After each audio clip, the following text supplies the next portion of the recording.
Hi, I'm Beaulieu, the president of ITR Economics. Thanks for joining us today as we talk about freight in the United States. Mostly on trucking, as trucks move just about everything that happens, goes from place to place in this country. Rail freight is also doing well, and they're sharing the same fate as freight, and we'll talk about that. But first, let's talk about revenue in the industry. If you're in the trucking industry or the freight industry, you're probably very happy with 2018. You've made a lot of money. Record high amount of revenue has been attained by the industry, but the rates of change are showing that it is slowing in its rate of growth in 2019. The 12-12 rate of change has already reached the peak and has moved into phase C, slowing growth at 14.1% above year-ago levels, and the 3-12 is below that. So we have empirical evidence that it is slowing down in its rate of rise, so you should expect the same unless you're different somehow. And the reality is most of us are not. So plan on slower growth, and cash flow should also be judged accordingly. Plan on less expenditures being possible. Mammoth plans that you have in place may have to be prioritized as you're about to experience more pushback from your customers because the economy is slowing down. When we look at the BTS Transportation Services Index, that is also showing that the movement of freight is slowing down in its rate of rise. That 12-12 has been moving down since October 2018. The 3-12 has been moving down since June 2018. And slowing growth is the rule that you will be living under in 2019.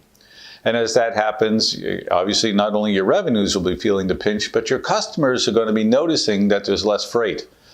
And they are going to be not less freight as in a decline, by the way, but less freight in terms of the pressure that you'll be facing, that you'll have some capacity freed up, that you will have more ability to move goods. And they're likely, in the second half of 2019, to be asking for concessions. Now, if you're listening to me and you're not in the freight industry, but you're a customer of the freight industry, do the opposite, obviously. In the second half of this year, you start asking for concessions. You start asking for discounts. You start asking for some extra service because the freight companies are going to be wanting to fill the capacity. They're going to want to keep their revenues growing at the 2018 pace, and they're going to be more open to what you have to say. Their prices are also feeling some downside pressure. The long-distance freight producer price index is coming down in that it is in phase C. There's still upward pressure going on, but it's rapidly diminishing. And as we move into the second half of this year, I suspect the PPI will become a non-issue, and therefore you will not be able to, as a freight company, pass things along because it's costing you more. And you, as a purchaser of freight activity, will be able to say, look, your pricing pressures have diminished. Let's talk about my price. And that should help you, the purchaser, be more profitable. And you, the seller of those goods, make sure you lock in as many customers as you can in the first half of 2019 so that you can avoid that pressure. All in all, it should lead to a profitable year for everybody. Expect for a decelerating rate of rise, and you will be fine.